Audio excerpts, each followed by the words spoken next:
Hey everyone, Don Saladino. And Zack Zeigler. We are coming to you with Muscle and Fitness Reps. Today we have a very special guest, my good friend Jordan Shallow, chiropractor, powerlifter, strength coach, meathead, beard connoisseur. We're very excited to have you in here, man. Thanks for Appreciate you guys having me on. So we did a little, I've known Jordan, and I obviously met him through Ben Pekulski. We were out for Ben's birthday dinner, and Jordan came in, and we started hitting it off. And obviously, good people, you get around them. But I was really impressed with Jordan because, not too often do you see big, strong guys that really understand this is an insult a little bit, but what's really, truly going on in the body. And I know one topic, and I'm going to kind of dive right into it a little bit, that we were discussing with is stability. And I just think of even walking through Bev's. You were at Bev Francis Powerhouse Gym the other day. This is like the East Coast Mecca, and I'm walking through there, and you see guys stretching, and you see guys doing things that are really, they're like spinning their wheels. They're like doing the same stuff over and over and over with no improvement. And I love your approach. I love how you broke it down. Can you kind of go into some detail? Talk about your injuries. Talk about where this all, how your training's evolved. And you're still a young guy. You're 28. Yeah. How much time do you got on the injury front? No, it really started to click for me when I got to grad school. Like you learn a lot. Like there's a visceral knowledge that comes with cutting open a dead body.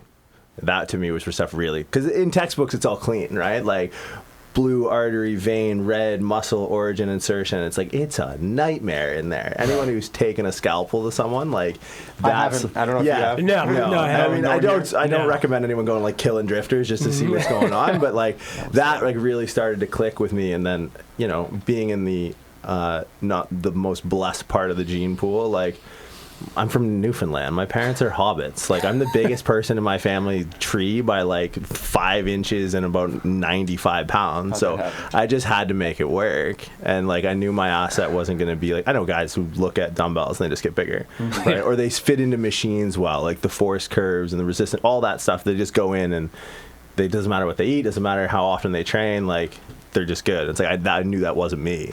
So it's like taking a more cerebral approach out of the gate was always something that I invested a lot of stock into. Like, I wasn't going to be that guy that just goes in first day in the gym, benches 225. It's like, I literally remember the first time I benched 100 pounds and I was stoked. It was like the 10th grade. I was little. So it's like knowing that that's where I was going to make the progress was like in the books, and then transfer it over onto the bar. So how long ago was that? You're 28 now, so was that like a solid 10 years? So my first workout was with Kyle Lundy and Graham Skelton at the end of the 9th grade. I was 5'1", 160 pounds.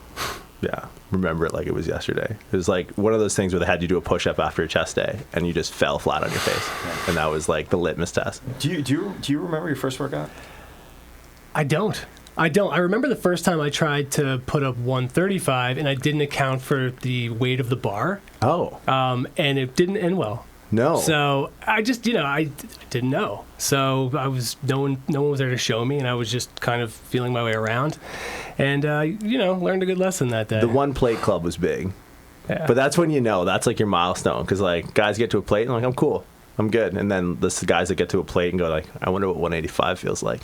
Yeah, let's ride the lightning, let's do it. And then it's like 2 plates, 275, 315, 365, 405, and it just never stops. I haven't hit 405 on the bench yet, but I do remember doing 200 pounds for the first time when I was in high school, and I was like stoked. I remember because I was a baseball player, and I remember not wanting to do arms because I was afraid that it was going to like ruin my pitching arm. I was just under the assumption that working biceps was going to screw me up. A really good arm in high school, and I was just like so panicked about it. And then, I don't know, I just kind of grew out of it, I guess. But yeah, certain level of fear mongering that goes like across. Lacrosse players, and another one, they don't train chest because they're worried that they can't get their elbows together. I've never heard that one. No, I haven't either. Yeah, we play box in Canada. You guys likely play field out here, but like box lacrosse players never train chest, never train bicep. I hear it a lot from golfers. These golfers are like, no, I want to. So I work with torpedoes. But then, like, they end up coming back after a few weeks, and they're like, I want abs, man. Like, didn't John Daly just come out with a quote of the century like a couple of weeks ago? Probably did. Like he's like, I don't work out because you can't pull fat, because everyone was like pulling their backs and stuff, and I was just like, just slow clap. Like, this guy, he's got it figured out. What a powerhouse. Daly was he wasn't good for my business at one point. Let's just put it that way. You worked with him? What's that? You worked? No, I didn't work with with him, but I'm seeing Okay. people are like, well, what about John Daly? And I'm like, sure. He's the Homer Simpson. I'm trying to talk to professional people golf. about like hip speed and like hip IR and like all this stuff, and suddenly they're like, but what about John Daly? Yeah, what about Miller Lite as a pre-workout? Might work. Who was it? The One Day You May guy. The one who passed. Rich Piana. Yeah, I saw one. God rest his soul, but I saw one where they would drink a beer and bench 225 for 20, Yeah. and he had a bet. He's like, let's drink a beer, bench 225 for 20, and the first one to tap out loses. And I think they drank I legitimately think they drank like 20 beers each. And And in that case, everyone lost that. Yeah, that's an interesting Bullshit. drinking game. We used to just play flip cup or beer pong or Beirut, whatever you want to call it. I'm not going to start that fight, but never did we play bench 225. for 20. Yeah. Can't do it for 20. No. So getting back to stability. Yeah. Oh, yeah, totally. Here, sorry.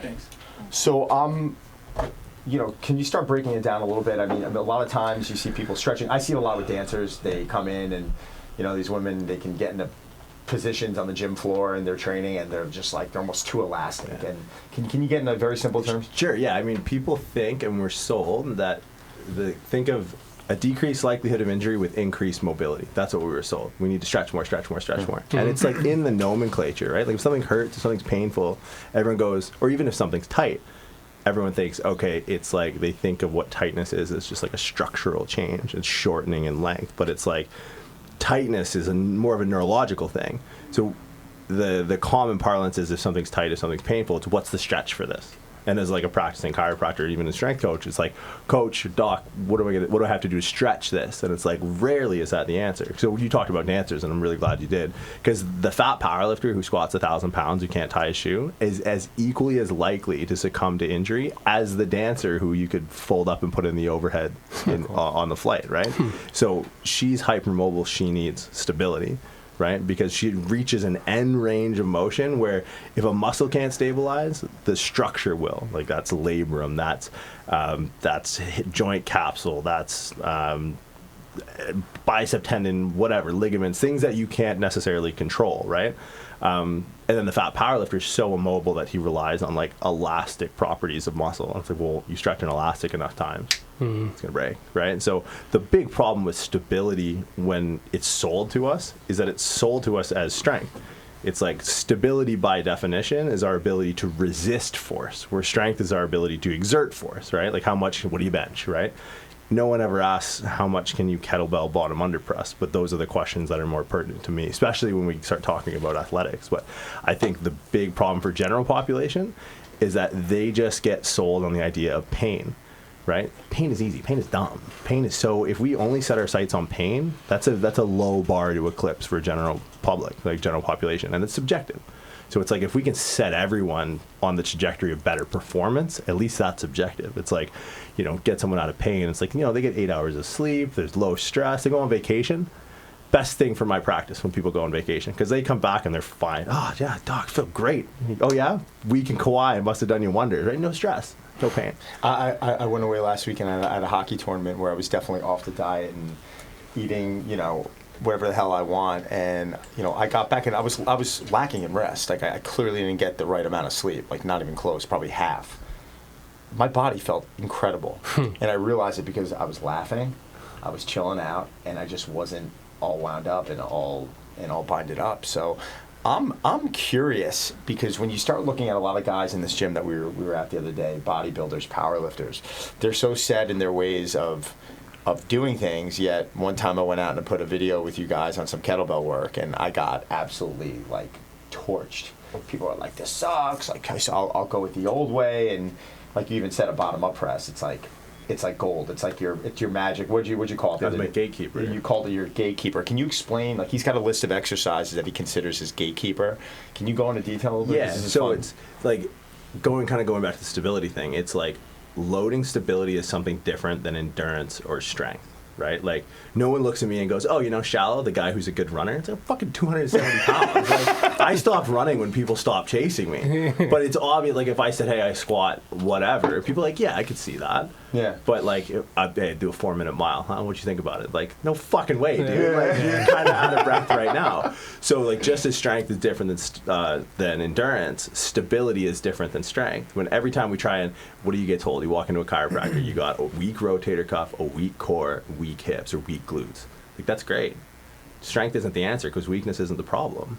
It's stability. All those muscles run east to west. They don't run north to south. They don't have to be strong. So something like a bottoms under press, or like Don alluded to, like the exercises that I think are the most important litmus test. Gatekeeper. I love it. I'm going on record. I'm stealing it from you, but it's Gatekeeper. It was his. Own it, man. So this is what you run people through to see, like, to kind of evaluate how their stability is? Sure, yeah, because there's a prerequisite, right? Like, you need to load stability properly, you need good mobility. Like, a bottoms under press is like, you got to keep that elbow tucked right under the wrist the whole time and spiral up. People with bad mobility are going to get to here, and they're going to flare out, and they're going to turn it into a delt shoulder press. So it's like, that's a strong delt, this is a stable shoulder. There's a difference, right? Mm-hmm. So the bottom under press for me, it's like, okay, we're navigating our way to a very structurally unstable position. Like, you want to dislocate someone's shoulder, takes nothing more than a smile. In this position, like a little from behind, and that thing is flying right through the front of the shoulder. No problem. It's very structurally unstable. But that gives us a window of opportunity to train the functional stability of the rotator cuff. So an unstable load, like the bottom under press of a kettlebell with the load above the wrist, now you have like a minimum, like from a physics standpoint, a minimum base of support and a constantly deviating center of mass. Like, and not that matters. Heavier kettlebell, more stability, better shoulder. That's all you need to know. And then it's just like, we get into this unstable position, and now here, what people will do is it falls back. They can't keep it. Yeah. Well, why? Like, oh, my wrist is weak. It's nothing to do with your wrist. Yeah. It's everything to do with that perception of stability in your shoulder, right? And it just, your brain goes, we don't have enough trained stability through the rotator cuff. We'd have all the strength in the world. We could grab those TheraBands and we could go to the cows come home.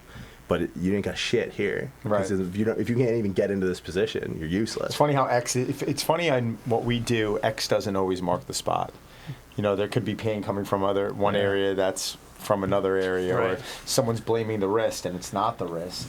So the gatekeeper, so number one for you is, I'm not saying it's in any order, but bottom up press is pretty awesome. Yeah, it tells you, like, does the scapula move properly? Does it have that 2-to-1 motion of like the ball and socket to the actual shoulder blade moving itself? And by that definition, is the thoracic spine moving right? We can't move the scapula if the thoracic spine's not mobile.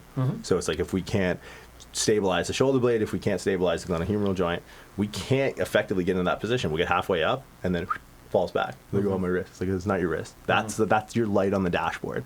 It just says check the engine. You don't change the fucking bulb. You run the code. But the hard part is running that Rosetta Stone and running the code. And do you think that most people they're not even recognizing or don't see that they have these stability weaknesses, and so they're just keep training through it, so they keep adding more weight, so eventually they're going to get to the point where something's going to give, right? 100%, man. There's no doubt in my mind. It's because, like, even like the most unstable medium that most people train with is a dumbbell. Like, if you're pressing or benching or something like that, like a dumbbell press will be the most unstable medium. But it's like your shoulder blades are still stabilized on a bench or on a floor or something like that, right? So it's like, the more we externalize that stability, the less we're demanding it internally. Yeah. And it's just about like driving that internal stimulus. Do you think it's ego? Is it just like, I want to add more weight, or is it just they think that they're doing it right? They're able to move more weight, so why wouldn't I? Yeah, and you know what? I never think, like, always, like, don't explain with malice what can be explained with ignorance. Like, I just think most people, it's just a different paradigm. Like, it's a different way of looking at these muscles. Like, we always train muscles based off of action, which is how muscle moves when we take origin and move it to insertion, right? So why are we going to train our rotator cuff the same way we're going to train our bicep? Bicep does this. It has to be strong, sure, because gravity comes down and we got to carry shit. But, like, the rotator cuff works around like that, like subscap, infraspinatus, like, they just work around a helical axis. So why does it have to be strong? It has to be able to resist force. And it's, whether or not it's oversimplification by physical therapists or chiropractors or inundation of products, like, it's hard to sell this. I'm not selling anything. It's a concept. It's an idea. It's a theory. There's no band or anything. Your gym's got kettlebells. Go ahead. I'm not selling you stuff to put around your hips to strengthen your glutes or shit like that. I also think I think you're giving a solution that's, in my eyes, a lot simpler and a lot more fun. Yeah. How many people do I hate stretching. Like, well, you don't necessarily have to. And I'm not saying everyone doesn't have to, but it makes, it makes perfect sense. So bottom up press. Yep. What's your next? Windmill. So for the upper Yep. body, it'd be the windmill and the bottom up press. So the way I look at this, the two major muscles of stability that we get told are weak serratus, which is like a little bit more advanced. Most people like never really have to concern themselves with it. But as you get stronger, start bench pressing more, especially like if we think of how the shoulder functions, like if I said, in your mind, what athlete gets the most output out of their shoulder joint or the shoulder complex? What would you guys say? Swimmer, pitcher. Swimmer, pitcher. I was going to say pitcher. Yeah. So I like pitcher, like Iron Mike. Like I like boxer and pitcher. So like I always get this wrong. So there's Randy Jackson and Randy Johnson. One's the black dude from American Idol, and Randy Jackson. Randy Jackson's And one's the pitcher, the big tall bird looking guy. yeah, who's like, he killed the pigeons. Yeah. That guy, right? Like when I think shoulder function, that's it. And we talked about this earlier. Like function doesn't mean anything anymore because companies came in and used it as a sales It's a buzzword, pitch. yeah. It's a buzzword. Thank you. Exactly. So, but it means something, man. Like from a strength coach, from a powerlifter's perspective, Right. from a chiropractor rehabilitation perspective, it means something. Because like one thing that Randy's not doing or Iron Mike's not doing is they're not keeping that shoulder blade down and back when they punch forward or when they throw that pitch. Mm-hmm. They're allowing that shit. Like even now, I saw a video go viral of Tyson like a couple weeks ago where he was shadow boxing in a bar. Holy shit! But you could see how his scap moves off his rib cage, and there's just one unit that comes out. But then when we go into the gym, every personal trainer in the world goes, "Keep your shoulder blades down and back. Keep your shoulder blades together." Mm-hmm. And then, like, imagine coming into the fight and having to keep you're doing that Notre Dame guy thing. It's like you have to integrate, right? So the serratus to me with the windmill is huge because that forces you to protract and elevate and use the shoulder as one functional unit, not like literally create dysfunction. And I know like people get all up in arms when you use the word function or dysfunction, but it's the integration of the shoulder blade. Like, can the shoulder blade move up and out so we can fully internally rotate to, like, for a pitcher example, pronate the wrist, right? So integrating stuff like that into your programming is huge. It's everything. It's longevity. So you think that we're taught to like compartmentalize things in terms, or just maybe it's like segmented, whereas you're thinking of it just moving as one unit, moving as the body should be fluid rather than just like you're saying be stable or concrete, like glued to the bench or whatever, and like nothing should move. So it's isolation versus integration would be Right. how I'd frame it, right? Okay. But here's the thing: if you're a bodybuilder, or hell, even if you're a powerlifter, when I bench, you better believe we benched earlier today. Yeah. You better believe those shoulder blades are in my back pocket, and I want nothing to move, and I want this bar to have to move as little as possible so I can move as much weight as possible. Right. But like, I almost look at it like, oh, what is it? It's one of the law of conservation of energy. It gets a little advanced, but I swear, like it means something. Where matter can never be created or destroyed, function in your programming can never be destroyed. It has to be transferred. So just as I know that. What do you mean by that? Can you break that down? Sure, a little more? yeah. So like, let's take the serratus, right? The serratus is going to allow our shoulder blade to move. Like when I bench press, I never want to protract and elevate, especially if I'm benching in competition as a powerlifter. I want to keep those shoulder blades down and back, 100%. That's dysfunctional. I can't destroy that moment in my training. I have to have now in isolation elsewhere a moment where I'm loading the exact opposite, fully function, the integrate, whether it's a landmine press where I can load into when that you can actually protract, right? So it's like most people, they try and destroy that moment of function. They try and okay, I'm just going to bench press. And it's like, all right, well, you're telling your rhomboids to squeeze together, and that tells your serratus to And what you're shut saying off. is, no, you could practice those other things, and you should. Yeah, in isolation. So here's the thing, like, if you're not a competitive powerlifter, and you just want to do a pressing movement, if you just do a landmine press, good. You don't need to go into isolation on pure serratus stability work, right? And that's the thing. I use the word very carefully, stability work. Very unstable when you're in like a kettlebell windmill, right? But if you're doing like a protraction plank, because your physical therapist told you had a weak serratus, and you're training it like stretch, shorten, like a bicep or a pec or a delt, Yeah. you're just training it to be strong. There's no carryover. Like, it's almost like, do you speak another language? I used to speak broken Italian. No shit. Yes. Really. But Never would have called it. This was probably 14 years ago. So like that's a really good example. Yeah. Like think of being fluent in like a Latin-based language. Let's go with Italian, and let's like drop you in, I don't know, Barcelona. Go to Spain for a day.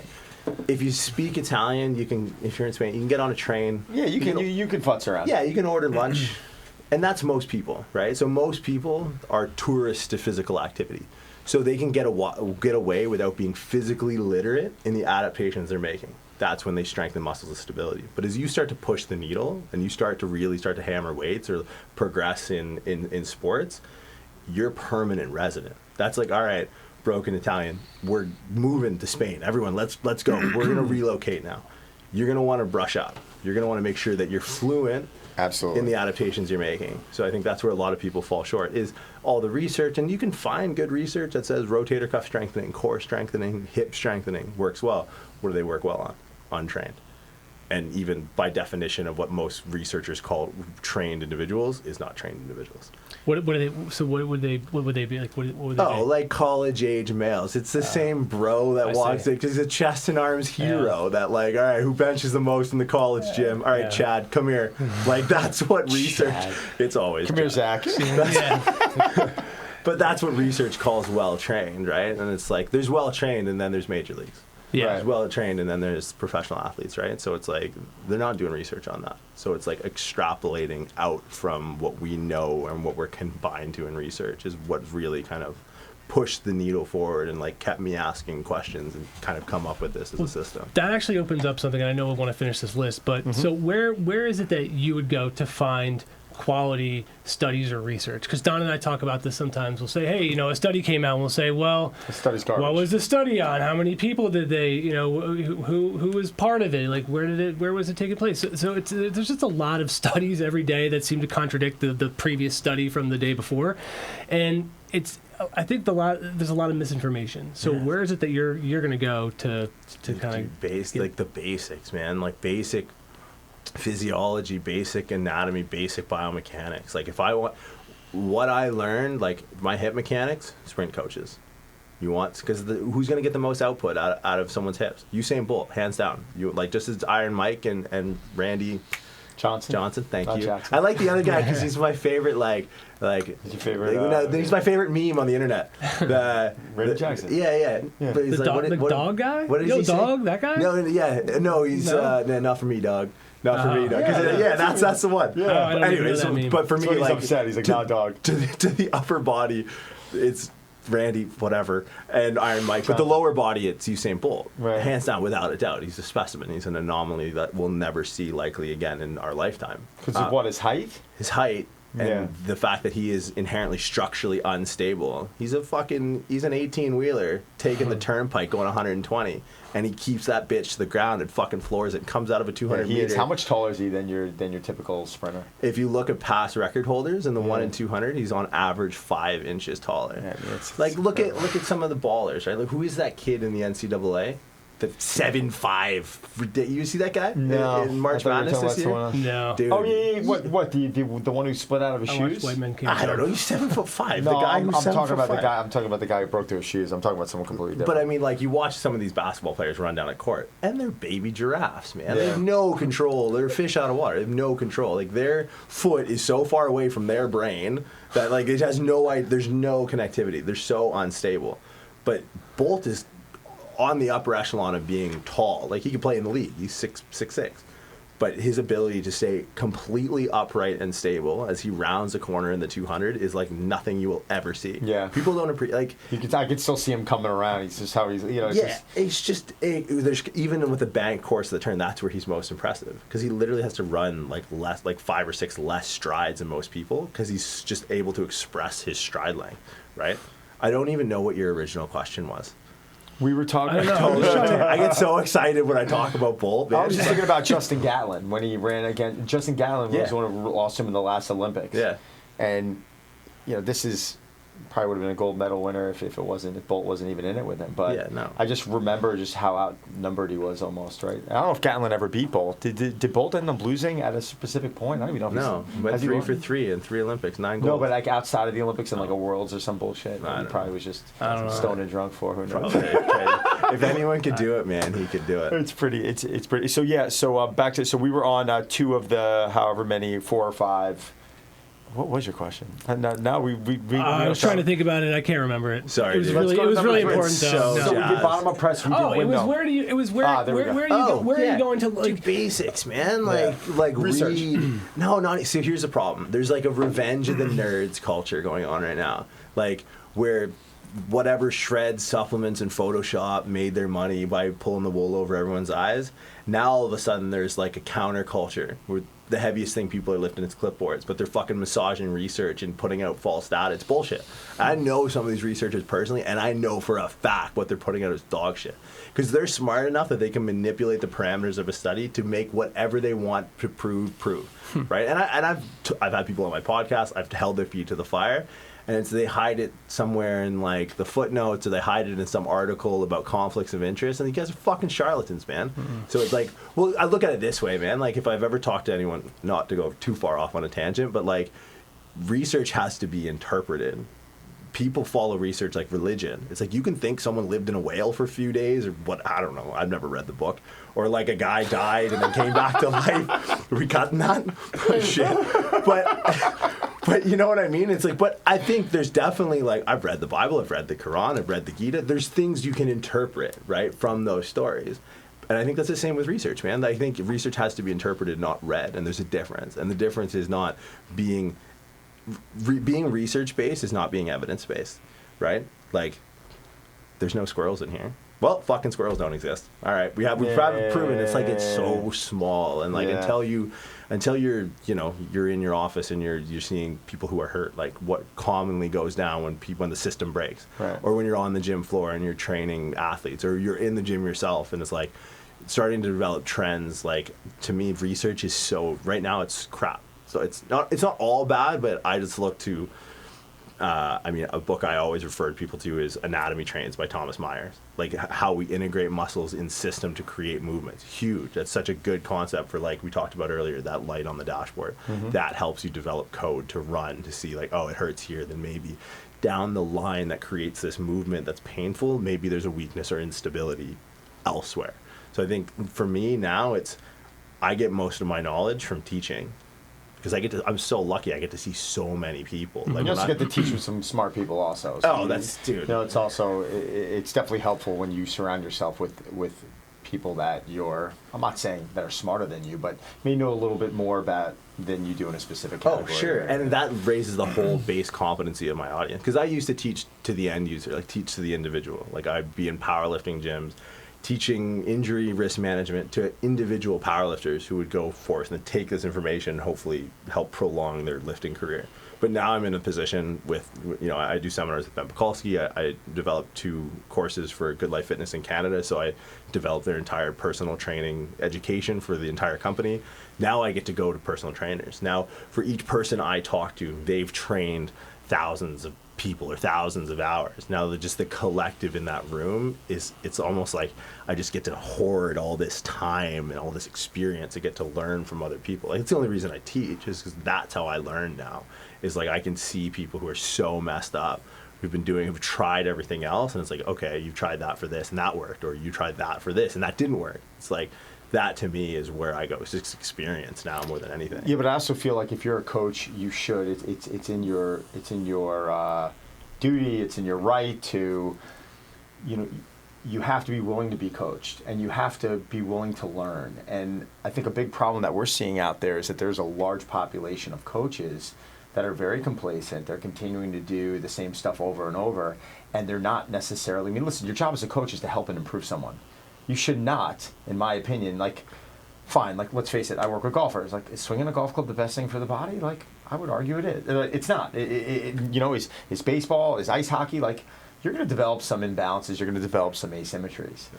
But as a coach, it's your job to give them the best possible opportunity to be successful. And we're seeing a lot of general fitness stuff. We can get into topics of CrossFit, finance guys that I know that just turn around and they open nightclub owners who turn around and they open boot camp concepts because they turn the lights down, they play awesome music, they have hot chicks running around, and they just turn the heat up a lot. And suddenly, people are they're like, what a workout. And and this is a topic we'll continue to talk about for as long as we're on this podcast.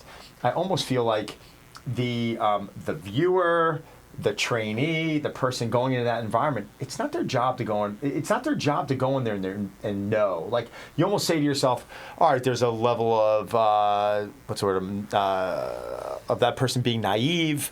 They should be doing their due diligence, but they're showing up. They're going into this environment, and they're suddenly Olympic jerking over their head when they've just been sitting in a chair for 12 hours and they haven't moved off their couch for the last 365 days, and suddenly you're having them do that. Like, it's irresponsible. I almost feel like we're not putting enough of a stamp on things. We're allowing coaches to go out and take people's lives into their hands, and we're really fucking, not we, but like, they are really fucking these people up, and it makes me angry. Like, at first I was like, oh, there's nothing I can do about it, but now I'm saying to myself, wait, there is something I can do about it, because when you're in the spotlight a little bit, or when you're on social media, or when you're in front of a camera and you have that type of audience, you can educate people and you can help them, and you can say, no, this guy here who's he's a bodybuilding coach, fine, it's great, but don't go to him and try and discuss function, because he doesn't really know function. Does that make sense? Yeah, I mean, I know it's a little bit of a rant. I'm sorry about it, but it's like, yeah, I'm very... Well, I mean, I feel the same way, because I get people who are broken.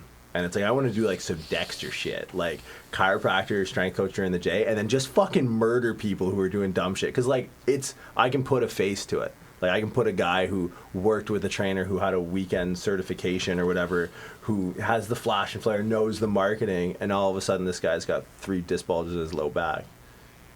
Blue Cross Blue Shield's been paying for his fucking kids to go to school for the last 18 months while he sits on the couch because he can't work. Yeah. All because people don't realize that. I look at the medical system, it's like personal trainers are your gateway into the medical system. Like, I think there's such a due diligence at something like 8 out of 10 preventable diseases, or the most deadly diseases in North America, are preventable. It's like, that's not me as a chiropractor, that's a personal trainer. Like, I work corporate wellness at Apple in the Silicon Valley. And like, so many people's issue is like, yeah, you just don't move. Go work out. They got trainers over at the corporate gym. Just go. Yeah. Not vetted, not screened, some bullshit weekend certification. Next thing you know, they're coming back, and their little bit of low back pain is 10 times worse. And it's like, shit. And it feels bad on me. Like, I feel bad that I sent them down this route, because it's like, I would imagine there should be a base level competency for trainers. It's just too accessible. No, but there's not. Yeah, but it's kind of the same thing that Don and I talk about this a lot. And I sent Don something yesterday about a lot of these social media people or fitness experts. Influencers. Yeah, they're most of them couldn't. They were getting, I forget the stat, it's like they were getting all these generic, really basic questions wrong about nutrition. I don't know if it was about fitness, but it just proved what kind of we've been saying this whole time is you got to be selective who you're listening to.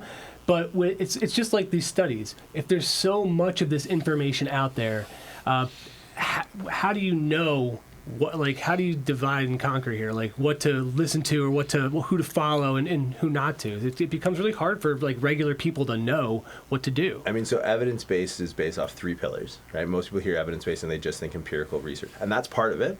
So like, there is that's a very contentious part of it, right? Because study one day, sugar's good. Study 30 years later, oh shit, actually we paid off Harvard and Coca-Cola and all that nonsense, right? Experience. Right? I think experience is huge. Like, when I look, like, who have you worked with? And then the third pillar is, what have you done? Right? And that's with me, like, being a semi-competitive strength athlete and a semi-professional athlete prior to that, it's like, that's where I get the most benefit, I think, is because I can grab a professional athlete by the ears and be like, listen, man, tore this, broke that, did this, no surgery, you're fine. Where it's like, if the heaviest thing I ever lifted was a clipboard, and I tried to grab some of these guys by the ear and be like, listen here. It's like, I can't even bench the bar, and I'm going to tell, like, a lineman in the NFL what to do. It's like, so much of this is just psychological, right? So when vetting people online or in person, or the nightclub owner with the chicks and the thermostat, I mean... Let me tell you, that makes up the majority of New York City right now. Yeah. And it's scary. You look at Rumble. You look at, I'm going to throw some places under the bus right now. They just opened up in Palo Alto. Yeah, you look at Barry's Boot Camp. You look at all these different concepts, and people are relating success with a sweat. And as well as anyone, any dipshit can make someone else sweat. It's like you're working out or you're training, or what I always say. It's like 2 different things. It's efficacy versus effectiveness, right? But I just think to a certain degree, what they're doing is what we should learn from them. They're playing to the psychology. And that's where treatment, that's where programming lives and dies. Because at the end of the day, man, it's reps and fucking sets. But it's like, who's telling you to do it? Like when I can grab some of these guys and it's like, they'll listen. I grab them by ear, like, listen, man, like, I know you can bench whatever. I can bench more than you. So sit down, shut up, and we're going to do this. And guess what? In 6 weeks, you're going to be back making $9 million a year. Yeah. So you're going to be off the fucking bench. So sit down, shut up, and take notes. And that's the psychology I have to be assertive and be effective with someone like that. Where it's like, what is this guy doing? He's opening up a Barry's boot camp, and he's getting some guy off Wall Street who works 60 hours a week who just wants to get laid. Yeah. And he's putting some chick in front of him, and that's the psychology. That's where he wins. So it's like, it's all like, whether it's treating or training, it all happens between the ears, man. All right, so then getting into your third. Oh, we're going back. Yeah. No, so, I want to feel. I know we're jumping, and I love jumping around. That's all right. Well, yeah. We're 2 down into it. So bottom up press and windmill. I want to hear your third now. I'd say walking lunge is huge. Okay. Walking lunge, I think to me, it takes gait cycle. It takes how you interact with your world every day, and it blows it up on a big screen. It shows you every imbalance. It shows you every asymmetry that you could possibly imagine. Like we got halfway through this yesterday, and I don't think I could finish it. It's like, think of going to a shooting range and putting a target in very close range, like 5 feet away. If you hit bullseye, you don't hit bullseye, whatever. No one's going to commend you for being accurate at short range, right? But you put that thing fucking 2 miles out, some Chris Kyle shit, and you're picking it off. It's like, okay, you got some chops, right? So it's like when we're walking around all day, like just short stride, just pitter patter, let's get at her sort of shit. We don't see where our inaccuracies are. Just like in close range, we can't really tell how inaccurate we are. So then the walking lunge takes that target and moves it. So now when we go into a long stride walking lunge, it's something as simple, man, I can tell if you have unstable hips by the way you make contact with the ground. If you're heel striking so hard, you're looking for ground force to tell you where you are, because you don't know. You're uncharted waters. Your nervous system is just, any input will do. So if someone heel strikes hard, easy, right there, bam, sign number one. Then as they descend down, if that back hip, like if your knee shoots out on your back hip, it's like, all right, we don't have a hip extension on that side because we can't stay internally rotated. Yeah, you'll see that a lot with guys who have to stagger. Yeah, super wide, right? And then it's like, can you keep your knee from, and not even like drive your knee out, like that old adage, like just don't let your knee come in. That's all I want to see. And then from there, it's like, okay, see, this is like you shooting. Every step you take is like you're 5 degrees off center on this bullseye at short range, and then all of a sudden one day when you're squatting, you miss the target. You got a hip shift. Your hip shoots to the side, or your low back starts to hurt. It's like, I don't get it, man. Like I did the same thing every day. Like I got off work, I like got my pre-workout, and I went empty bar, do 2 plates, and it's like I did it in college, and it's like, fuck, dude, you've been heading for it. We've just never screened down range before. Right. So now sorry. No, sorry. It almost reminds me of, I was talking to a guy in the gym today. I don't know if you were with me. But I'm going to name drop. I was working with John Krasinski. He was talking to John Krasinski, and he said he ruptured his Achilles tendon. This is one of our members that we've been rehabbing. And I'm like, how did it happen? He was like, went on the basketball court. I said I was going to take it easy. And then 5 minutes in, I'm like, I'm back. Yeah. You've heard it a million times. Game but 7. I say it to every client I work with, and I'm not a PT. I'm not a chiropractor. I'm like, listen, your body's used to moving in different planes, different paths, different patterns. Call it what you want. The second you get out of position, you're not used to being there. Like, I don't know what's going to happen. Yeah. you got to prepare for this shit. I mean, it's that simple. It's pretty much that simple, easy, right? Yeah, it's contingency planning. It's literally like physical contingency planning. It's like you're going to end up in this position, whether you're a soccer dad or whether you're a first baseman for the Giants. You're going to end up in this position. Do you have strategies to manage your body in that space? If you haven't trained it, then the answer is no. I always say, have you earned the right to get into that position? Have you earned that? Have you earned that balance? I mean, that's just the way that I always put it. So that was so the lunge. What do you teach specifically on the lunge now? Is there any? I mean, you said without not staggering, keeping the knee in. Is there anything? What do you teach with actually with extension, with step distance? Is there anything that you're focusing on with the knee? Do you like keeping a more of a vertical knee tip? Do you want the knee to come forward? You want the knee to come forward, right? Yeah, because I'm dealing with unloaded or loaded, or it doesn't matter. Well, all this. So if you can't this is all unloaded. All unloaded. If you can't get into a position even with the bottom under great. press, Yeah. if I can't sit and watch you kind of keep a tight spiral with that arm, Right. you're not loading it. Yeah, sure. Like if you can't get into a position unloaded, don't load it. Cardinal rule. Like that's because the second you start doing that, the biggest problem is people think they're studying biomechanics, but they're studying physics, right? Like physics will tell you that the shortest distance between 2 points is a straight line. That's why you see the cute little like, oh, see, I squat this way because my femurs are this long and then my shins are this short. And it's like, that's great. Yeah, this nice. is fucking Paper Mario. It's 2 dimensions, right? That tells me physics, right? But like when it comes to biomechanics, like, have you ever seen lightning strike something before? Like how close? Well, I'm not saying like it hits you, but like No, have you no, ever I mean, seen like lightning hit something?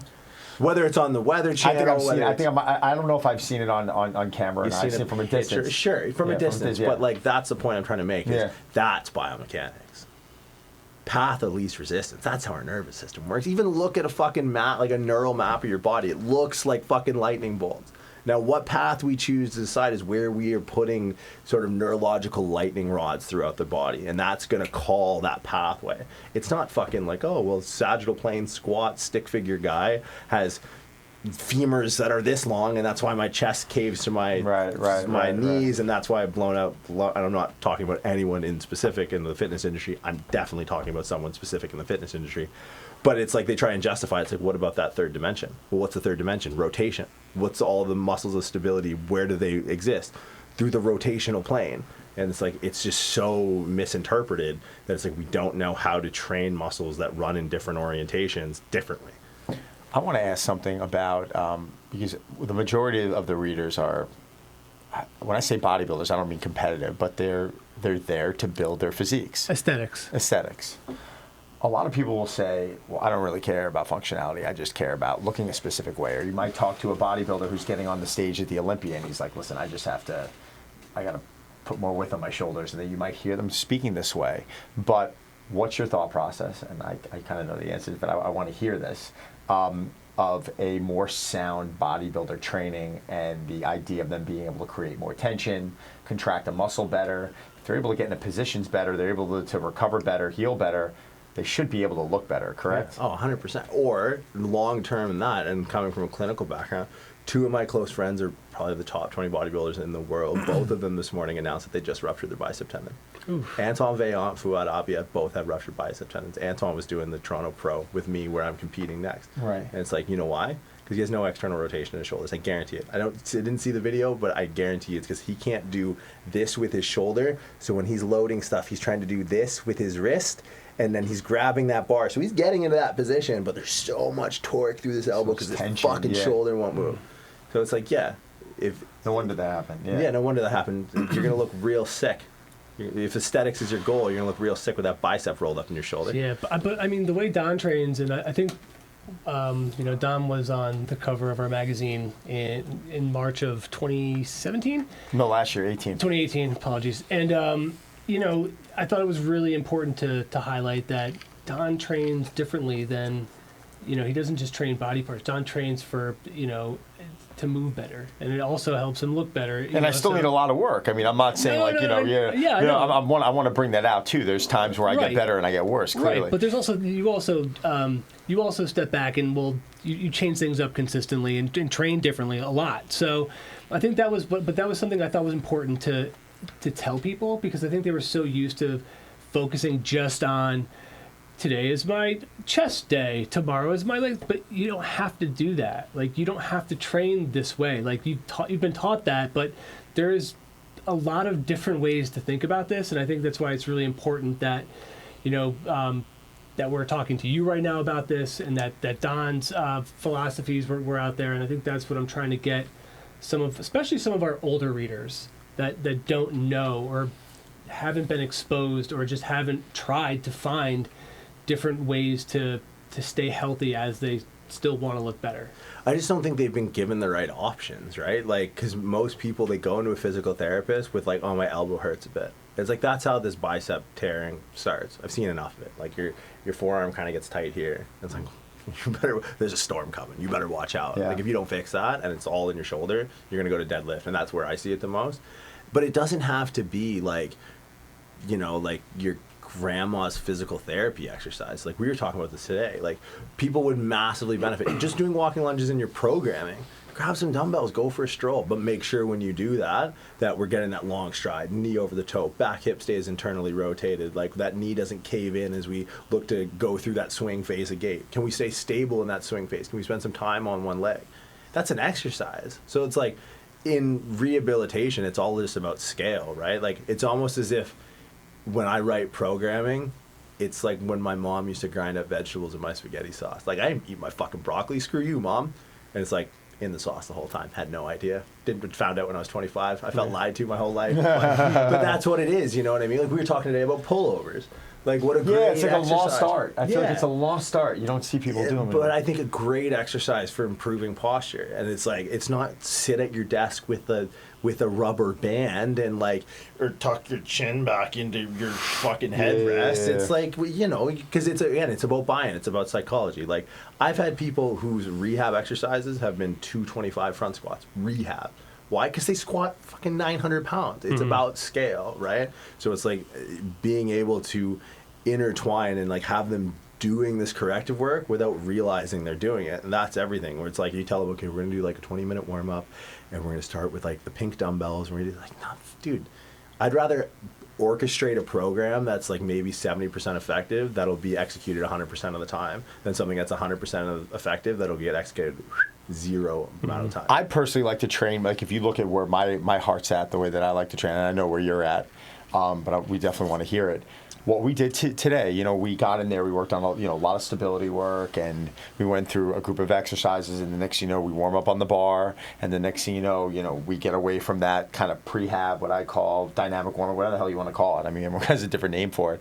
But once we got through our heavy benching today, it was like, all right, accessory work, like how are we feeling? What do we feel like doing today? And it was like, it's a cool way to do things, and at the end of the day, I want to feel good for my training. Like I'm not powerlifting, but on the other hand, I do have goals in mind. But my whole goal is to feel great, to be strong, and to move better as time goes on. And like anyone else, like we're all aging, man. There's something it cracks me up. I run into the 25-year-old model, and she's kind of cocky, and she's like, all right, I'm 25, and I'm working on this and that. I'm like, yeah, but you're going to be 40 in 15 years, and trust me, it goes pretty quickly. Like you're going to have to think about things differently, and you see that progression. People have to think differently. And I feel like it's a sin when you start seeing that decline, when you start seeing that individual at Bev's getting hurt, and they're just like, got to train around it. I'm like, I get it, you got to train around it, but that knee happened for a reason. Yeah. Are you addressing that? And a lot of them don't want to address it. They just want to work around it. Like the surgery's done, it's fixed. I'm like, it's not fixed. Like you're that happened for a reason. There's dysfunction somewhere else. That's kind of one of the goals of why we wanted to bring in today. We really wanted to talk about that. Yeah, it's also like something you said before. Like you want to keep evolving, and as a business owner, as a coach, as a person who trains, a lot of those people don't. They think that they know, and they know what they know. There's a lot of ego. Like I'm going to do one of his programs next. Like I already talked to him about that. I don't care. Like, do I sell programs online? Absolutely. Like, do I own my own business? Absolutely. Do I want people to come to me in my business to train? Absolutely. He's put together stuff that's very interesting for me, and I want to check it out. Where can we find? Where can we find it? Oh yeah, I mean, all my programming is done through my company www.pre-script.com, and it's this idea of like there's so many things we can progress to get stronger before load is even a consideration. Like we can progress exercise selection to get you into better positions. Like we can if we can increase your ability to execute a front squat, just not even thinking of weight on a bar, just give you the mobility and the stability to be strong, right? Because like I said earlier, they're prerequisites. We can't be stable until we're mobile. We can't be strong until we're stable. So it's like making sure that there's not only just progressions in reps and sets, which is like your usual inverse correlation. There's time under tension, density of a workout, frequency of training, exercise selection, exercise order, and then progressing the mobility work. Like your first day, I'm not going to get you doing like reverse kettlebell bottom up lunges. Right. all right, let's see how Stay we do two. it. Yeah. Right? Spoiler alert. Yeah. But no, like, just like, all right, let's see how we can do in just like a basic pigeon stretch. Oh, but like stretching before a workout is going to cause you to get injured. It's like interpret the research, right? And it's like, what if we stretch into unstable positions, stabilize, and then load? What if we go through a progression of mobility, stability, and strength? Like, that to me is, and it's integrated, which is the biggest thing. Because most people, when they warm up or they have like a corrective exercise program, it's like, here's this 20-minute arbitrary sequence, and then go work out. It's a baton pass. It's funny that he's saying that, because we see it a lot. It's like the warm up is neglected in the sense of, I'm just going to throw in a bunch of frivolous shit and just run and just do it. Yet they're training. They think, a lot of them think they're taking a more of a mindful approach on it. Like, these are the amount of sets I'm hitting today. These are the amount of reps. This is the time under tension I'm doing. And you kind of get into, well, why did you neglect probably the most important part? You know, and we all get, listen, I know I have times in training, like, you might get away from it, you turn around, you're like, shit, I only have 45 minutes today, like, you know, and you spend, you know, a little bit, maybe less time in the warm-up, but it's a total wrong way of thinking. Yeah. Like, keep the warm-up in, I keep forgetting the way that you put it, and I love it. The gatekeeper The exercise, gatekeeper yeah. movements. Put the gatekeeper movements in there, and maybe get your benching in like a quick accessory movement, and just like, you're done. Like, that might be the better way to do it, but people don't think that way. Well, and that's what we try and teach people, right? Like, our library is entirely custom. Like, again, because we're not giving you the physical therapy exercise of like, here's the pink dumbbell and the little band, go do this. It's like, you know, some of the stretching, some of the PNF stuff we do. Basically, it's like, me as a therapist, how can I replicate myself with bands, lacrosse balls, kettlebells, foam rollers, right? Like, how can you be the marksman and I just tell you where to shoot? And then over time, the challenge is like, and as a part of like the community that we built, is like challenging people to try and streamline that, right? Like, that's why we integrate main movements in with the warm up or the prescript exercises, like our library, because it's like, it becomes this game of like, it's almost like that memory game you played as a kid, or it's like, I still play it now on long flights, where it's like, you flip over the one card and it's like a brown tree. And you flip it over, and then you flip over another one, and it's like a blue bird, and then you flip over another one, it's like, oh, brown tree, oh fuck yeah, I remember brown tree, boom, brown tree, gone. So like, when I get off a flight and like I got to squat, I'm on program, I got to meet in 4 weeks, I got to squat, and it's got to be heavy. So it's like, all right, I'll sit in a bodyweight squat. What do I feel? Okay, my ankle, lateral knee, low back. So you immediately know what to address there. Yeah, it's like tasting food and being like, all right, we need some salt here, we need some pepper. Sure, yeah, exactly. It's like having like a physical palate, like you're being very in tune with. But a lot of people don't have that connection. Sure. You know what I'm saying? Like, a lot of people in the magazine, they're not going to turn around and start warming up and be like, oh, I need more thoracic extension today. Yeah, like, but that's the integration. It's because what we do is we go through, like, every progression there's a static stretching component first. There's like an SMR, like a self-myofascial release component. Second, stability work. Third, and then you do an empty bar, like front squat. I'm going to tell you that right now, your week 1, day 1 of your powerlifting program is going to be front squat up to a 6-rep max. And then you're going to do 4 drills before that, and then you're going to front squat the empty bar. And then you're going to do all 4 drills again. And it's the challenge in the group and in the community is like, how does each one of these relate back to changes you feel in positioning and strength when you actually integrate it in with the objective outcome? Then over time, and like, this is, I can do it now because I've been doing it for 10 years, but so I know it's like, okay, lateral knee, I'm going to smash a kettlebell into my TFL, I'm going to dynamic foam roll my ITV, and then I'm going to see how I do on like a single leg RDL. You're testing the sauce as you're adding That's it, man. And that is the most Italian thing I've ever heard. You gotta love it, man. Yeah, it's great. But hey, whatever helps you conceptualize it, right? And I think it's the integration rather than having, here's an arbitrary 20 minutes, here's your workout. It's like, dude, it's just a progression in dynamics. Like, we start real low threshold with a static stretch, and then we get a little bit more dynamic with some sort of pin and stretch kind of myofascial release, always with a movement component apart. You're not just going to bash and mash. Nothing in there is just stick a lacrosse ball in it. It's like, okay, we're hitting a muscle. Let's start it in a fully shortened position, and then under that pressure, try and advance fully lengthened position with the antagonist, with the opposite muscle. Then it's like, all right, how do you do like lower body? Like, how do you do in the walking lunge, or how do you do with a single leg RDL or a hip airplane? Then take that stability that we've just gained better access to by increasing our mobility, and then load it with strength, integrated into the main movement. So over time, it's less is more, man. It's a distillation process, addition by subtraction. That's what we're going for. Like, we literally challenge people, like, by the time you get into second phase powerlifting or second phase hypertrophy, it's like, what is your minimum effective dose of corrective I'm the same as you, man. Like, I'm busy. I got to be running around. Like, I don't clean up as quick or as well as you do, but I got to listen to this now. It's just, See? I say you the pulled same the thing. Clark Kent shit, man. Yeah. It's just like, Yeah, he's a little too handsome. out the door. Shut Don't up. trust this guy. But no, like, that's the challenge, man, is like, how can we appreciate to a point? Because stability is like, when we talked about this the other day, if I don't train for like 2 weeks and I get under a 700-pound squat, fuck, does it feel heavy? Oh my God, it feels like 1,000 pounds. But if I constantly have that exposure, my body's like, all right, I guess we need to know how to manage this.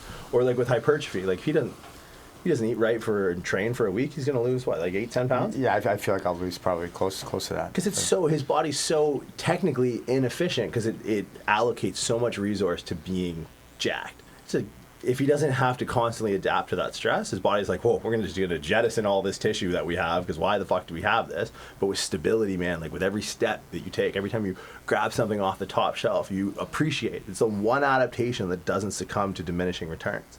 So it's like, it's such a streamlined thing. Like right now, my warm-ups are shorter than anyone's. I can get off a plane, do the airplanes, do the bottom under press, do the Serratus kettlebell windmills, do all my gatekeeper exercises. And if I have the mobility to get into a full like airplane position, like hand between the feet, like a lot of thoracic rotation, stay stable and come up straight as an arrow, I'm good. If I have limitations in my ability to get there, then I spend some revert. time there. Yeah, and it's like, do the mobility work so I can load that properly. Then I've passed. Now I'm good. Now I can load a bar. So was that exercise 4 and 5 then? Did you just name them? Yeah. So lower body would be. So we get walking lunge. Yeah. Single leg RDL. So just you like didn't talk. So far you've gone bottom up press. Yeah. Windmill. You've gone windmill. You've gone Walking lunge. lunge. Yeah. And now Single leg single leg RDL. RDL. Okay. And then hip airplane is to me like the precipice. of So hip that's function. like, so single leg RDL and a hip airplane, I don't want to say they're similar, but you're almost, as you're hinging forward, you are going into the airplane mode. That's one you showed me yesterday, Yeah, right? so think of it this way, right? Like a common way to or a good way to conceptualize how I want my warm-ups done. And like, because at shoulder and hip, they're ball and socket joints, right? So they're, the only thing that's not analogous is how we load them, right? We walk on our feet through our hips, not on our hands through our shoulders. What I want you to do with keeping the load in place, think of like this is my hip, for example. By the time I'm done my warm-up and I'm on a bar, my foot will have stayed on the ground. This is the inside of my hip. I'm going to Sistine Chapel this bitch. Imagine dropping a little bit of paint on the top of that femur head. By the time I'm done warming up, I'll have painted every edge of that acetabulum, of that hip socket. Same thing with the shoulder, right? Like by the time I go through a bottom under press in a windmill series, that humor, the head of the humerus has it's juiced. It's like, it's ready to go. It's lubricated. And if it doesn't get to a point, it's like, okay, I need to stretch into that position first and then stabilize in that position. And then I can load in that position, right? You've earned the right now to load that position. Right. Right. So that's how, just from a basic framework, because like when we lunge, we're just going forward and back, right? And then when we RDL, we're going a little bit further back. And then when we do the hip airplane, we're moving side to side. And that's where we really see a lot of people trip up, is like, if you're going to squat and your feet are outside of shoulder width apart and you're in the bottom of the hole of the squat and your knees are all the way off to the side, think about how much your hip is abducted, like pushed all the way out. It's like you should be able to stabilize that. So with the windmill, it's like stand on one leg, do an RDL, and then start to control your body through that plane. But not like the Jane Fonda Sunday morning, like I'm going to sit on my side and kick my your leg legs up. up. Yeah, you don't mean that. I should stop doing that. Yeah, you should stop. I mean, hey, You don't have to it's stop. clearly I like working. it, you do This it. guy works out. But it's like, think of that same motion, but just put Jane standing. Right. Because that's really functional. Like, you want to talk function, feet on the floor, right? And gait cycle, that's functional. Usain Bolt, that to me, like, I don't care. And I compete in sports where I've literally been at competitions where guys have squatted over 1,100 pounds. And I still think they're not shit compared to Bolt. Because he's like, his ability to manifest full function at the hips, and that's the SI joint, that's the ball and socket, it's unparalleled. You know, I never really thought of it like from what you just said though, like just taking her and putting her on her feet because that's function. It just hit me how like simple that thought is, but man, you're so right. And it's like, yeah, like why would she be on her side like that? She's building Like, strength. yeah, Someone like- told her problem was weakness. Yeah. Building function, integrating, building stability. Yeah. And they feel it. They Yeah. feel it. Feel the burn. Yeah, feel the burn. burn, man. I It's wonder like- why Bolt. I wonder why Bolt Buns of kind of steel. earned that earn that freedom? Was there something? Was it how he was born? Was there something in his training as a kid? I mean, I'm making this shit up, by the way, but like he said, like I used to do a lot of beach running. Like he pulls sleds on the beach and do all this crap that's like kind of a little unconventional. Like, did that have something to do with it? Like, I don't know. How big is Jamaica? How many people? There's such an epigenetic expression. Why is it that every time we see a top 6, top 800 meters, one of the smallest fucking countries in the world is up there? It's crazy. There's an epigenetic expression there, and he's literally like, here's the thing, I know hip stability, I know hip function, I know sprint mechanics. I'm never gonna make it, right? Never in a million years. But in his case, it's like, epigenetics is when your morphology, how you're built, puts a bullet in the chamber, and then your training pulls the trigger. That's it. Like that, all that, whether it be inadvertent or deliberate, that's why. Like, you want to talk unstable surface, sand would be about where I start, right? Not fucking standing on a Bosu ball or some shit. You never see him caught dead on that, unless like the beaches in Jamaica were just covered in Bosu balls. So does that mean everyone's gonna be running on sand now? Dude, I don't hate it. Yeah. I like it more than, and you know what? It's free. Go outside, run. Yeah, run. Get out of your own head for 10 minutes. Yeah. I don't care. Like, I think there's so much to be said for that. How much per month is this Prescript? Oh, sure. So we have like prefab programs, which are basically like, you have an upper body problem. So there's 4 and 6 week progressions, which basically depends on how far behind the 8 ball you think your shoulder or upper body dysfunction is, will dictate the length and the speed of the progressions through some of the mobility and stability work. Those range from 50 to 70. Okay, so it's not a monthly. Is it a monthly thing? Oh, so that's the programming. So okay. we have like the ongoing programming where I sit down and write programming in blocks for our members. Like, it's continuous. Man, that's gonna be a lot of time. Huh? No, dude, it's a language. It's like sitting down and writing a book. Like, he's a gym dork, so it's yeah. for him it's fun. It's yeah. And you're like, oh, sitting down writing a book. I'm like, wow, that seems takes like a lot of work. Yeah, I'm like, good it's lord. Just like it's a preoccupation. It's like not pollutes in a bad way, but it's all like because when we train, it's like I'm constantly looking around and just being like, because that's my biggest muse is like, go to a gym where people like they're like, okay, what's their goal with this? Or like, what are some people's, because I'm not my audience, right? To a large degree, I'm not my audience and I'm not my member base. It's like, I get to kind of be the eye and pay attention to everything and be like, okay, where are the pitfalls? Like, how can I get someone to honestly, and this is going to sound weird, and I'm not in practice anymore, so it doesn't matter. Like, how can I get someone to train and never have to see a chiropractor? Yeah. Right? How can I just tell them, like, oh, dude, like, if you came into my office back in San Francisco, I'm going to charge you out the nose to do something that a lacrosse ball could do. But it's, you don't know to put the lacrosse ball there because your pain is here. And I was like, oh, no, that's just your hip. If I just dug my elbow in there for 10 minutes, X doesn't always mark the spot. Yeah. So, and then our monthly programming we do Olympic weightlifting. We do CrossFit affiliate programming, that one has been really impactful just on a personal level because San Francisco Bay Area is very CrossFit-ish? Yeah. But it's like, dude, you can put a face to it, man. Like, you can put a guy who's torn his labrum. Yeah. Who like used to be an athlete, like college ball, got into it after, he had a couple of kids, he wants to get back in shape, labrum gone first week. And it's like, there's no, and this is an Al Pacino quote, but there's no prosthetic for like a broken soul. Like, you take someone who that's their identity, like he's the big guy, and you take that away from him, man, like, fuck, that kid, that eats me up. Like, it's not like I tore my pec, tore my quad, I broken bones, hit by cars, whatever, you name it. And it's like, that poor car. Yeah, the 91 Suburban was fine. Trust me, it was fine. But it's like, that's the hardest thing, man, is like getting back to the psychology. So in the CrossFit programming has been really cool for us to take something that, and they're getting better, I think, as a company. Like, they're definitely getting better. But there was a time there, man, where like the level 1 course was butchering just your average person. Sure. Like so Olympic weightlifting, CrossFit affiliate, and then my babies are hypertrophy and powerlifting. So those are the programs that I oversee. My business partner, Jordan Chunta, another chiropractor, CrossFit. He's in West Coast CrossFit regionals 4 or 5 years in a row. One of the best Olympic weightlifters in the country. We went through chiropractic college together. So he takes the CrossFit and ollie lifting programming, and we see very much eye to eye on our, like, that's our IP, that's our style. That's cool. Right? And then I take powerlifting and hypertrophy style training or bodybuilding style training. And it's just a different lens to look through, man. So though that scalable, like, ongoing training is $130 a month. And that gives us like team access. We check in, we make videos, exclusive content, things like, basically it's Well, like, that's fair. Yeah. I think it's a really good price for what they're actually getting. Yeah, totally. Do you prefer working with like the top tier athletes, or do you like working with, you know, like the everyday person who, you know, is just trying to either improve or get back get back to their High school days. Like, yeah, bod. both, man. Like, in person, I've sort of taken to just kind of dealing with the higher end athlete, and there's something like this.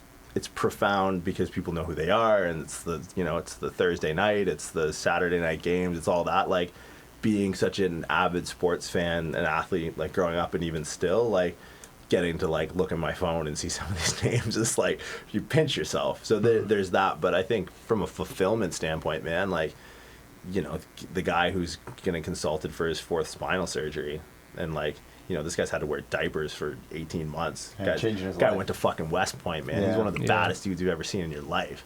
Give that guy give him his juice back. There's that's nothing. priceless. Yeah, like, That's priceless. it's like, I've dealt with athletes where it's like, all right, man, yeah, enjoy the 9 schmil next year, like, cool. And they're just technical monsters. They're just whatever. I don't care. I'm not gonna go to practice today. It's like, man, I got a guy that coming in next that just wants to get out of the chair without pain. Yeah. Fuck you. But at the same time, like, and I don't want to overgeneralize, but in person now, it's primarily the athlete. And with, like, I'll fire people. Like, I don't care. Like, if I don't think that your head's in the right space, there's 1,000 therapists out there that want to take your money. I don't want to be a part of it. Like, if it's, and I agree with that 100%. It comes down to the level that you're at and what you're really willing to tolerate. Yeah. And just some people, they just say they want to change and they really don't. No. You know, you hear when they come in, they just start telling you what they're doing, and you're like, okay, that's great, but I told you got to get an MRI first, you know, because that's what our PT said, and he's the boss, not me. So, and for some reason, you don't want to do that, and just people, you know, they get in their own heads. you can't help people that don't want to be helped, you know. And at the end of the day, it's like, especially in the clinical setting, it's like, it's almost like a first responder. One of the first lessons of, like, you go to basic life saving, it's like you're the most important person in that situation. Because that dude, when I was working at Apple, when I was working corporate wellness in the Silicon Valley, you know how many patients I was seeing a week? 250.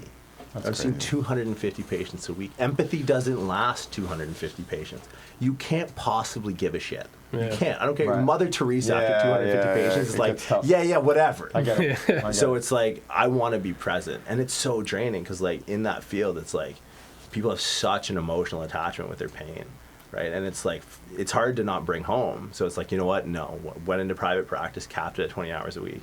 And then that 20 hours became exclusive. So if you didn't fit the mold, or if you were like, and I get some people in acute pain where it's like they're going through it, but it's like, give me the reins, give me the wheel. We're going to steer this bitch. We'll get this where you need to be. But people who are like, oh, like I went to my other guy, it's like, we're done. Right. We're done. And I it's, just No, want you're right. to know when you guys both professionally reached that point where you were able to be like, you know, I'm not going to be dealing with this type of bullshit. Because a lot of people either need the money because rent isn't free, or, you know, they just, as you said, they just will take the patient even though they know it's not, or take the client because they just take the money. When did you both get to that point? dude, almost in state jump, man. Like, because we're always outcome based, never income based. And it's like, I do it for free, and I've done it for free. And that's part of the reason I am where I am, is because I've proved value for no money. And I'll do it with a smile on my face. I'll do it for the experience, because it's like, I don't care if I make a dime doing it. It's just what I like to do. And it's that almost like literally coming out of the corporate model into private practice, it's like, I will never let myself get in that situation again. So that helped. Well, I mean, that helped reinforce what you already had in you, like just watching kind of that. Was it like a toxic environment? What was it? Yeah, like? I mean, the Silicon Valley is a tough place to operate, right? And like, it's hard. I mean, it's hard to watch these kids come in like, oh, I'm here on a career experience. I work as an Apple genius in Scottsdale, and I'm going to work in IS&T and test Angry Birds for 16 hours a day for 6 hours a week. And then it's just like for 6 days a week. And then you see that kid in 3 weeks and he's ready to blow his fucking brains out. Yeah. I've seen it, dude. I've seen it. Like, I did a year and a half there, and it was like, dude, you're killing yourself. And then I realized after about a year in corporate practice that I was like, holy fuck, like, I'm no different than the kid screening Angry Birds for illicit content. Like, I'm killing myself for what? It's like, there's no point. right? And so it was after that Get a free iPhone at least. No. Yeah, but that's the thing. It's like, guys, we're making plastic rectangles here. Like, I know what the 11's gonna look like already. Right. It's gonna be a plastic rectangle. You Like, just that's boiled it. it, dude. I didn't know. No. Yeah, right. Well, so that for me was like, coming from a sports background, being objectively like measuring progress objectively. Like, I don't like pain as something to hang my hat on as a therapist. That's why it's like, okay, activities of daily living. What can't you do now that we're going to strive to do? Even if it's something basic. Like, I know people, like, I have elderly patients who are, they're crushing it. They used to be athletes, ex-Olympians, that they couldn't tell you when the last time that they went up a flight of stairs was. And it's like, that to me is like, okay, I want to have a profound impact. And it's like, well, chiropractor, profound impact. It's like, you want to know the statistics on a broken hip past the age of 60? You got a year. You got a year before you're dead. You crack a rib, you got 6 months.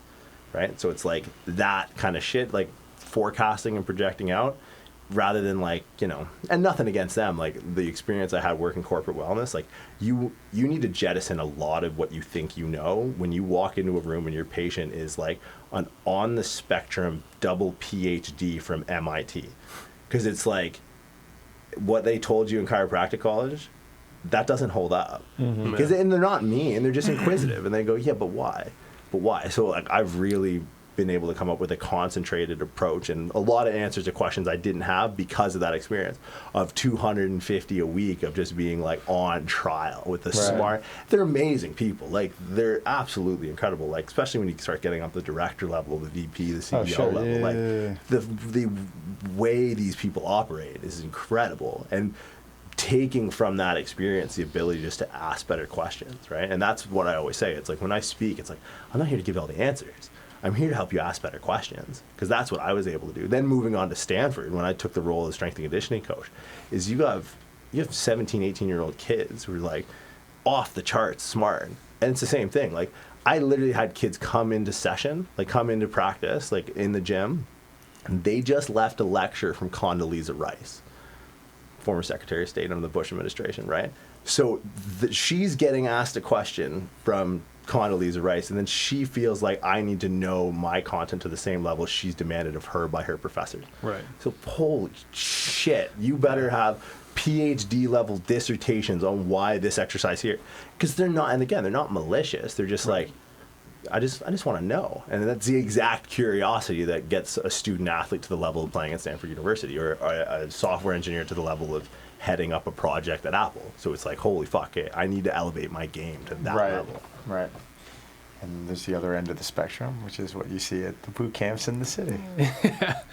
It's refreshing to hear. I'm hoping in the industry people start smartening up a little bit more, and I'm hoping that they recognize that there's good and there's bad, just like we do with anything else. You're going and buying a car, you ask all the right questions. You're going into a restaurant to order food, you ask the right questions. If you're, whatever it is in life, you sit with your business advisor, you ask the right questions. Yet a lot of times people just come in and they just go, I want to go. Unfortunately, I'm not around that anymore. I mean, I've really kind of gotten away from that. When you ask the question, how do you vet your people, I think you asked. I've got 10 coaches working for me. I'm not sitting there going, I want to work with you. I don't want to work with you. I have my people. They're the people I've been working with for a long time. Like, my day is very valuable. I might work with 3 people a day, which is probably even too much. But I love them. We have a good rapport, and I have no problem ever. My biggest quality is involving people around me that are way smarter. Like, you met Charlie Weingroff today.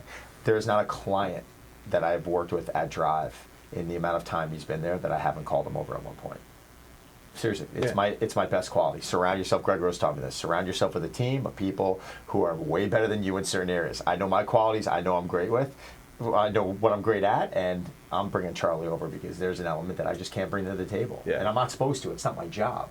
Yet everyone wants to be the jack of all trades. So to answer your question, I have my knit group. To get in with me, it's probably not going to happen anyway, and which is fine. But it's my team. I am my team. My team is me. Like, we all work together, and that's kind of the environment I like being in. So people should just show up at your house. Yeah, exactly. Well, I left your address last time and your phone number, so you should be good to go. That is true. Check on muscleandfitness.com, reps.com. That was very nice. Thanks. 1124. Thank you very much. We did the same thing. Like, I knew going in, like, I have a lot of friends who run very successful online fitness-based companies. Yeah. And it's like, what's your pitfall? It's like, your GM is your best friend. our CTO drives the Mars rover in space during the day because he works at Moffett Airfield for NASA. Yeah. He was a patient of mine, and now he runs the tech for our little piddly website. It's pretty awesome. So it's like, because I did a WordPress website once, and I was like, yeah, nope. It's been about 3 days I haven't slept. I've ate nothing but Adderall. I haven't blinked in like 13 hours, and all I could do was put up a tiny button. It's like, I need help. I need professional help. No, it's fantastic. But then, like, and our operations girl, it's like, okay, I can't even manage my own schedule. I'm lost before lunch. Oh, okay, you have a physics PhD and you own a consulting company in Washington. You're in. So it's like, totally get the idea of like, I mean, your network is your net worth. Exactly. I've given her a little props here. My manager, Kim, I met 10 years ago, and she looked at me at one point. She's like, "You're done handling your schedule." I said, "Okay." She's like, I was like, "Thank you." She's like, "No, I'm taking this over because you're messing it up." I'm like, "No problem." She's like, "You be great at what you're great at." I said, "Thanks, boss." That's why we worked very, very well together. Could you let everyone know if they want to contact you, Sure. social media handles, how to reach out to you? Yeah, so Instagram's usually my easiest point of contact, so it's at _muscle_doc, DOC. Email's probably second best. That's usually next on the list in the morning. So it's Jordan at themuscledoc.com or jshallow@prescript.com. Can we list that too? When we put it? And you also on your YouTube page, how is that different than any other content that you get at Prescript? Is it just is that just videos that you put up? Do you plan that out or? Oh, no plan. Listen to this guy. So plan? I have no plan. No, I would soon maybe I don't know. Maybe I don't know. No I mean, it seemed to be pretty comprehensive. I mean, you talked a lot about a lot of the moves that you spoke about today. Where definitely you can find them on there, and you find some explanations, which I thought was helpful. And we do definitely talk about stability. A lot of your podcast appearances are on there.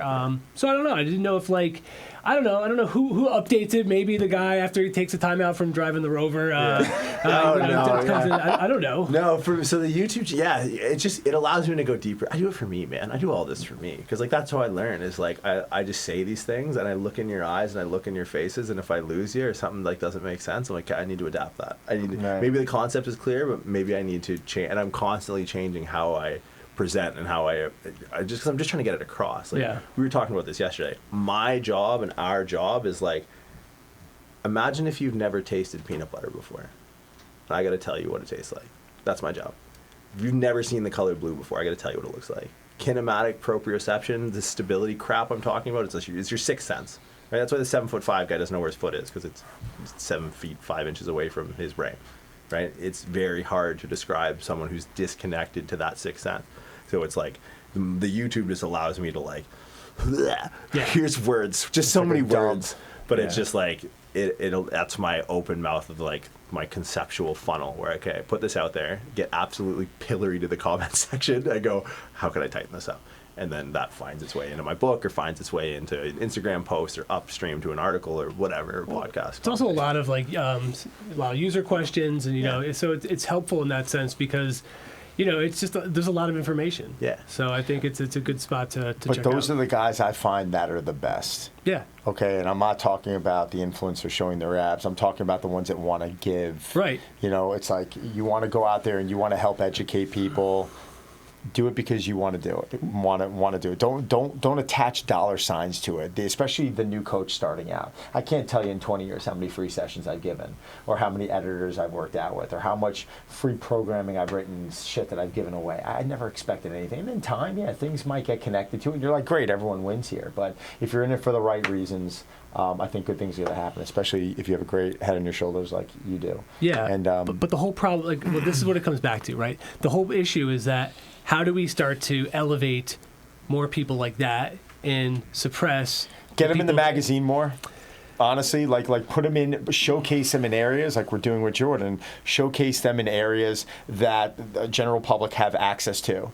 When you go and you sit and you get to listen to Ben and Jordan, or I go sit through one of Charlie's lectures and seminars, you already have a group of elite people who know to go in that direction. Does that make sense? It's like Mike Boyle. I'm very good friends with Mike Boyle. No, he's a really good dear friend of mine. And I'm going to see him. Legend. But Mike turned to me the other day, and I was on the phone with him, and he's like, it's funny. He goes, I got asked the other day if I was on a beach with the shirt off and people had fitness questions, would they come to me? And I'd say, absolutely not. but I'd come to you, Mike. And we were joking about it because he's just got a way of simplifying things, and he's a legend. He's been around the block, and sitting there, we're talking with Al Vermeil. I had him on, on one of the podcasts the other day, talking to these guys. You just sit and listen, yet they're not the ones being showcased. Yeah. If I go listen to a seminar with you and Ben in Ben's office down at MI40 Gym, there's probably 40 people can sit in there. Yeah. Only 40 people. Yeah. Yet you're going to some idea conference with 600 people sitting there, and they're pulling out bands and they're turning around and they're trying to make each other puke. That's where a lot of the mindset is. So I think it's got to be our job, which I'm hoping is what Reps does, to showcase really smart people to be able to give the viewers a leg up, to allow them to feel more empowered and to allow them to now start saying, well, if I had pain, this is what I'm not saying I can cure it, but this is the route I need to start looking at. Not asking an online coach, well, I have pain in my knee, what do I do? And he says, well, do this band exercise. Someone asked me that. I'm like, the last thing you do is ask me. Yeah. I can't screen you, nor if I was around, I'm not the person to screen you. Go find go orthopedist, and he'll send you to a PT. Go to a PT, a chiropractor, some type of medical, have them assess it, have them build you something. But I'm the last person you should be listening to. Yeah. Good? I just think I meant like on a more, answer your question. A more mass scale. You know what I mean? Like I think I know what we're trying to do because we've talked about it. But we're going to do that on a mass scale. That's our goal. But I meant like as a community. You know what I mean? Like it's got to be from the top down, man. Like, because here's the thing: being in collegiate strength and conditioning, like looking around at the current landscape, the best strength coaches I know, high school, some Palo Alto High or something like that, just some Ricky High. Scary, isn't it? 0 followers, doesn't give a shit, loves the kids. These kids are going to grow up to be amazing athletes. Best strength coach. Worst strength coaches I know, NFL, 100%. You're like, bro, we're still doing combine style training. No one gives a fuck how much you can do. I was laughing bench. Boyle. So Boyle got hired by the Red Sox years ago, and just ironically, they won the World Series. I think like 2 of those years. And you're sitting there and you're going, all right, did you have something to do with it? Like ironically, like you come in and like I'm going to say yes. The answer is yes. And yet you see an organization, I'm not going to mention it, and they have like 4 starting pitchers that are out already, and they have a list of hockey the other night. I think there was like 7 Boston Bruins Carolina Hurricanes are like injured, and I'm looking at the injuries. I'm like, wait, did anyone get hit by a car, shot with a gun? Like the answer is no. It's like shoulder, hip, non-contact ACL. Yeah, it's like, and you're like, okay, like that's a problem. Like, and that's where it starts, man. Like Paulkman came into the Chicago Blackhawks. Boom, there's your Stanley Cup. Like, all right, I mean. Did you have anyone on the sauce? God rest. He was the reason I. No, listen. He helped groom me early on too. I read. But like look at guys like Cressy now. Like there's not a guy throwing over 100 in the majors that doesn't have his hand in it. Yeah. So the more you get that, and it's like right now, I think the big push is in mixed martial arts, right? Like get a UFC fighter who can put his ego down and not just like. Follow some guy with a shtick who's going to talk about flow. It's like, no, just dude, make him. My friend Corey Schlesinger is probably one of the best strength coaches in the country, in my opinion. Stanford men's basketball. It's like just make them move like better humans, and then you'll create a better athlete. So it's got to start from exposure level from the top down. Like the most high, like whoever's coaching the gold medalist, whoever's coaching, they need to have light, and then just making. And it's weird now. Like my business model, if as much as I am a dog chasing cars, is like. When I'm on a platform, when I'm deadlifting 3rd attempt at a meet, I'm not thinking about like I really want to lift this. It's like people might fucking listen to what I have to say if I lift this up, and to me that's a huge motivating factor more than just like. My son's watching me. Yeah, right. Stuff to fire you up. It's just like, and I think like it's a sad world where notoriety and credibility have been totally conflated. So it's like, oh fuck, I got to have both now for someone to listen to me. Like, I present like all over. That's all I do now is I lecture, and I put myself in a position where I like to be academically unimpeachable. Where it's like I want to impress Boyle. Like if I could be in a room with Mike, like he's a god. Like in my world, like he's a strength coach. Like strength coach. He doesn't have a fucking Instagram account, but I tell you what, in that off season back in the day, he had NHL players waiting in the fucking cold to train with him. You know what? He started an Instagram account. Did he? Yeah. So we were laughing. Everyone go follow him right now. Mike Boyle, he actually does something really cool every day now, and I'm going to say this. I'm partially one of the reasons why he has his hand in IG. I know people around him were saying that, but he was joking around. He sent me a shirtless pic of him last summer drinking a Bud Light, and he goes, "Here's your shirtless pic," because we were joking around because he was making fun of me for being shirtless. But every morning he kind of has this words of wisdom thing that he puts up. It's 1 minute of him sitting in his car at the stoplight, and he's like, "You know what? Someone asked me this question about this, and this is what I think," or kids in training, or sports-specific training, and he takes these different topics, and honestly, it's probably one of my favorite things to watch because you just hear it out of his voice, and you're like, "Thank you," like that's what I've been saying, or like, "Thank you," like that's a great way of putting it, or like this is the simplicity that is. Mike Boyle, check him out. Yeah. It's my boy. I want to thank Dr. Jordan? No, God, no. Okay. I mean, technically, yes, because I can bill insurance companies, but I don't do that. So just Jordan works. I want to thank Jordan Shallow for coming on. Dude was awesome. He only lost me like 50 times, but I think I had a good poker face. But I couldn't tell he lost you. No way. Nah, well, I took some notes. Oh, good. Okay. No, listen, but I expected it after watching, a lot of his videos and listening to a lot of his interviews. Listen, there's just things that he's educated on a whole nother level than me. That means that I want to know. Right. And I think that's what he's trying to get people to do is, as he said before, ask more questions and hopefully, have them kind of what the Stanford people were doing to him, demand more. And I think that's ultimately what you do too. Like you want people to kind of catch up, and that's that's cool. And I like that. So it was really cool. A lot of really cool things, and definitely going to take. Listen, those 5 moves, 5 gatekeeper moves, 5 gatekeeper moves, dude. I'm on it. But, so my recommendation to everyone is this: go start with your 5 gatekeeper moves. Get really good at it. Go check out Jordan on his YouTube channels. Prescript.com. Prescript.com. If you have any questions, fire them off to him, DM him, whatever it might be. But I will highly recommend his program, what he does. At Don Saladino. Oh, that's mine. That's my handle. Don Saladino, Instagram handle. And Zraz. Didn't change it yet. And if you guys have any questions, shoot it off to us at reps@muscleandfitness.com. Yeah. And we're getting so many questions coming in right now. So we're going to, just, if we don't get back to you, don't beat the crap out of us. We're just doing our best here. Yes. And actually, I haven't even checked. Daniel's, he's on it. He's supposed to man the email box. Email box? Who says email box? Don does. I don't say it. Guys, until next time, thanks for joining us. Don's box? No. No, not Don's box.